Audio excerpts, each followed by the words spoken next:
안녕하세요. 하루 필수 말씀 충전 하필 큐티 조정환입니다. 오늘 함께 나눌 하나님 말씀은 출애굽기 4장 18절에서 31절까지 말씀입니다. 네, 함께 읽으면서 묵상하시죠. 모세가 그의 장인 이드로에게 돌아가서 이렇게 말합니다. 저는 이제 떠나야겠습니다. 이집트에 있는 친족들에게로 돌아가서 그들이 아직도 살아있는지를 알아보아야겠습니다. 라고 그렇게 이야기를 합니다. 목적 자체를 이제 분명하게 드러내지는 않는 것 같아 보이죠. 아직 이제 모세가 정말 준비된 상태로 이드로에게 자기의 사명과 어떤 일들을 꺼내는 것처럼 보여지지는 않는 것 같아요. 그러나 이드로가 어쨌든 모세에게 편안히 가라라고 하면서 작별 인사를 하게 되는 것 같습니다. 주님께서 미디안에서 모세에게 다시금 말씀하세요. 이집트로 돌아가라. 너의 목숨을 노리던 사람들이 모두 죽었다.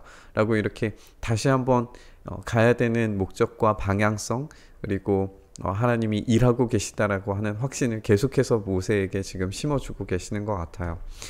그래서 모세는 아내와 아들들을 나귀 등에 태우고 이집트 땅으로 돌아갑니다. 그때의 모세의 손에 하나님의 지팡이를 들고 있었다라고 이렇게 이야기를 해요. 이거 하나님을 만난 증거죠.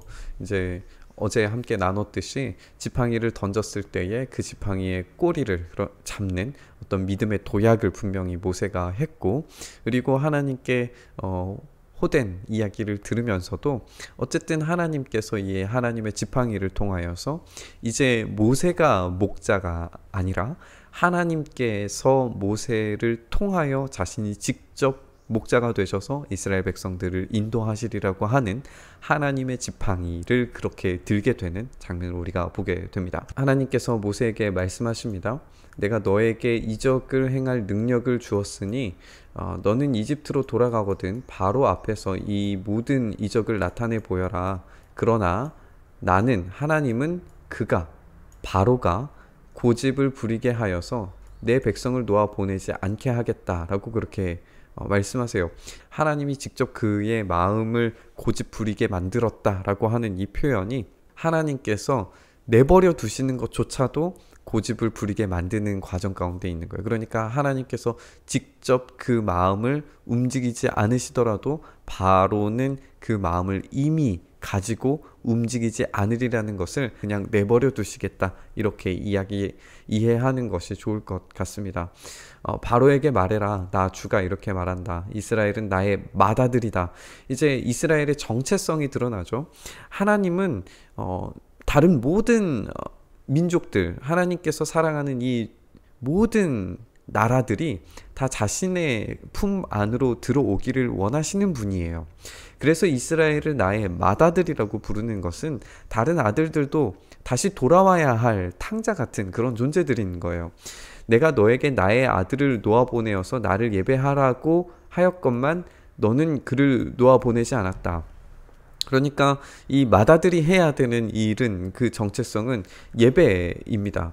자유함을 얻고 나서 어떤 다른 민족들과 똑같은 형태로 어떤 국가를 이루고 욕망을 드러내는, 그래서 자기의 이름을 높이 세우기 위하여서 라암셋과 국구성을 세우는 자기의 것을 착취하듯이 어떤 빼앗는 그런 과정을 위하여서 자유를 허락하는 것이 아니라 예배자로 서는 것이 이 맏아들의 정체성이고 이스라엘의 정체성이었다는 거죠. 그런데 그 예배를 불가능하게 만들고 어떤 착취의 대상으로 삼는 이집트에게 그 맏아들을 죽게 만드는, 나의 맏아들, 그러니까 예배자의 정체성을 갖지 못하게 하는 그런 착취의 대상으로 삼는 너의 큰 아들을 죽이겠다라고 그렇게 하나님께서 말씀하고 계십니다. 이스라엘은 나의 맏아들, 이제 바로 너의 맏아들을 죽게 하겠다.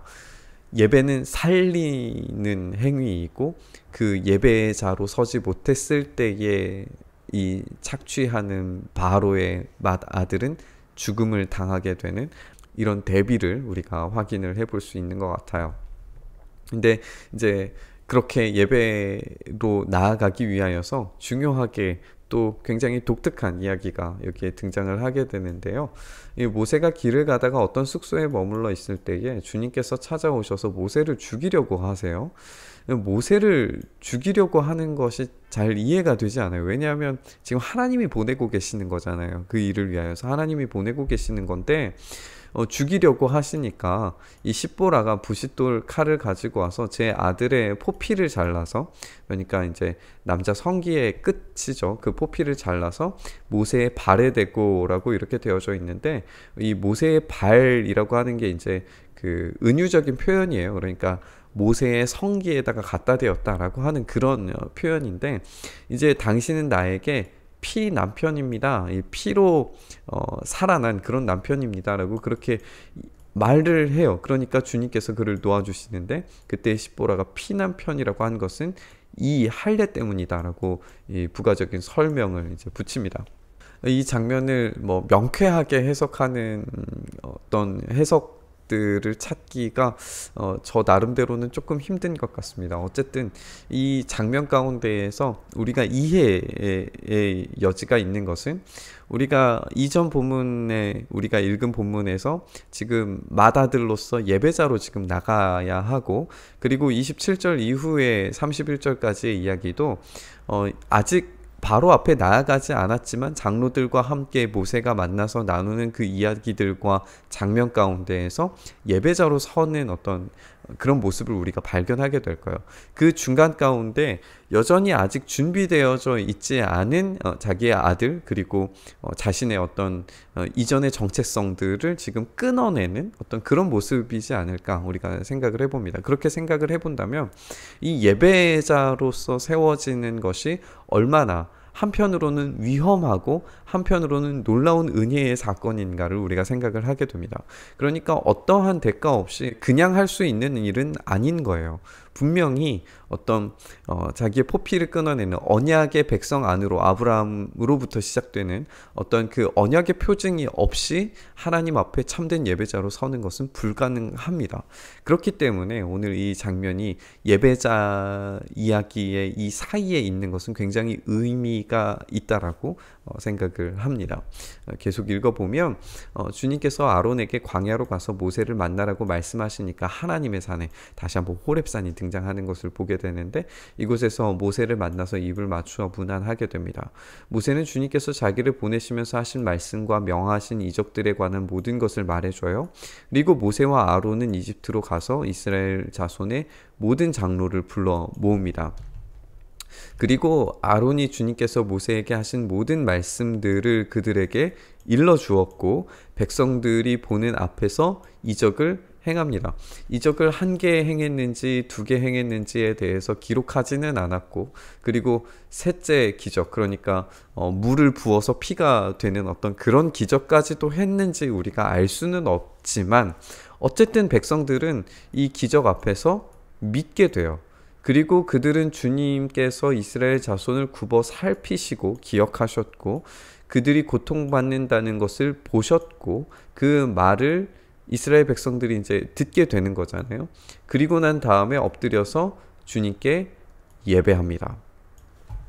이 믿었다라고 하는 어원으로부터 파생되는 단어가 아멘인데, 그들이 이제 하나님의 일하심, 그리고 하나님께서 모세와 아론을 보내셨다는 것을 아멘으로서 믿기 시작했을 때, 받아들여졌을 때에 하나님께서 그들을 굽어 살피시고 그들의 기도를 들으시고 기억하시고 생각하시고 지금 이제 일하신 바 되었다는 사실을 듣고 거기에 합당한 경배를 하기 시작합니다.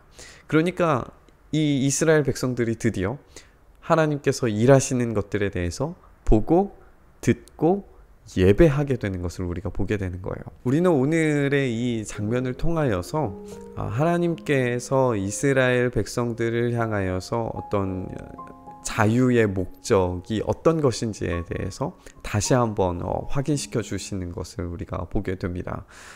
이 파라오는 이스라엘 백성들을 보내지 않을 거예요. 하나님을 온전히 보지 못하고 또 그의 마음이 굳어지는 것을 변화시킬 조금의 노력도 하지 않게 될 겁니다. 바로는 보고 듣지만 제대로 보지 못하고 제대로 듣지 못하는 존재로 남게 될 거예요. 기적을 보았고 모세가 하는 이야기들에 대해서 끊임없이 들었지만 바로는 그 마음을 변하지 않습니다. 이미 그의 마음 속에는 이 굳게 굳어져 버린 돌 같은 마음처럼 되어져 있는 거예요. 이 돌 같은 마음을 하나님께서 그냥 내버려 두심으로 말미암아서 그가 하나님의 맏아들인 이스라엘을 그렇게 괴롭히고 예배자로 서지 못하게 방해하는 그 모든 것들에 대한 최종적인 심판으로 그의 맏아들이 죽음으로써 대가 끊어지고 또 하나님의 심판이 이스라엘 가운데 확실하게 임하고 있다는 것을 보여지게 될 겁니다. 그리고 이제 예배자로서 이 이스라엘 백성들이 세워져 가는, 제대로 참되게 보고 듣고 기억하신 바 되었다는 것을 알고 난 이 이스라엘 백성들의 장로들이 아론과 모세와 함께 이제 바로 앞으로 가게 되는 장면을 우리가 눈앞에 두게 되었는데, 그때 이제 이 십보라가 아들의 포피를 자르는 이 장면을 통해서 우리가 단지 예배자로 가는 것이 자유를 향한 어떤 그런 여정들이 단순하게 얻어지는 것이 아니라, 그냥 얻어지는 게 아니라 그 약속 안으로 들어간다는 사실을 우리가 한번 기억해 봤으면 좋겠습니다. 그 약속 안으로 들어가기 위한 증거와 증표가 분명히 필요했고, 그것을 실행했을 때에 쓰임 받을 수 있었고 예배자로 설 수 있었어요. 우리에게 그 예배자로서의 정체성을 하나님께서 부르십니다. 우리를 맏아들로서, 그리고 제사장 나라로서, 하나님의 구원받은 공동체로서 이 땅 가운데 수많은 방탕한 둘째 아들을 찾기 위하여서 찾고 또 찾으시는 하나님의 그 부르심을 우리를 통하여 하도록 우리를 예배자로 그렇게 부르십니다. 그러나 그것이 그냥 되는 게 아니라 예수 그리스도의 그 죽음의 십자가에, 그리고 그 부활의 흔적이 우리에게 있을 때에 그 예배가 가능한 존재가 된다는 것을 우리가 함께 생각해 봤으면 좋겠습니다. 할례는 사라졌지만 우리 마음의 할례는 분명히 필요합니다. 그 마음의 할례가 바로 우리가 거듭나는 사건이고, 오늘 이 모세는 여전히 뭔가 꺼름직하게 내가 이 사명을 감당해야 되는 존재가 맞는가에 대한 의심이 사라지고 하나님께서 다시 살리시는 작업을 자기가 얻음으로써 예배자의 자리로 나아가게 되는 어떤 이런 방향성을 오늘 이 본문에서 보여주고 있는 것이 아닌가 생각을 해봅니다. 우리가 그렇게 참된 변화된 존재로서, 이런 마음의 할례를 받은 존재로서 참된 예배자로 하나님께서 보고 듣고 알게 하시는 하나님의 그 놀라운 능력을 경험하는 우리 모두가 되어서 하나님의 그 맏아들답게, 제사장 나라답게 참된 예배자로 주님 앞에 설 수 있는 우리 모두 되었으면 좋겠습니다. 이 말씀 이렇게 함께 묵상하시면서 주님 앞에 나아가시죠. 주님, 우리를 향하신 하나님의 그 놀라운 계획과 섭리 앞에서 우리가 참된 예배자로 온전히 세워지게 하시고, 예배자로 설 때에 하나님의 역사와 그 놀라운 은혜를 우리가 온전히 받아들이며 그 가운데서 누리며 그 은혜의 흔적을 우리의 삶 가운데 온전히 채워서 주님이 부르신 그 사명, 참된 자유 안에서 예배자로 세워지는 그 놀라운 은혜의 흔적들을 우리의 삶 가운데 채워낼 수 있도록 은혜 더하여 주시옵소서. 그렇게 참되게 보고 듣고 믿는 존재 되게 하여 주시기를 간절히 소망하며 우리 주님 예수 그리스도의 이름으로 기도드리옵나이다. 아멘. 오늘 부딪힌 말씀 가지고 함께 기도의 자리로 나아가시죠.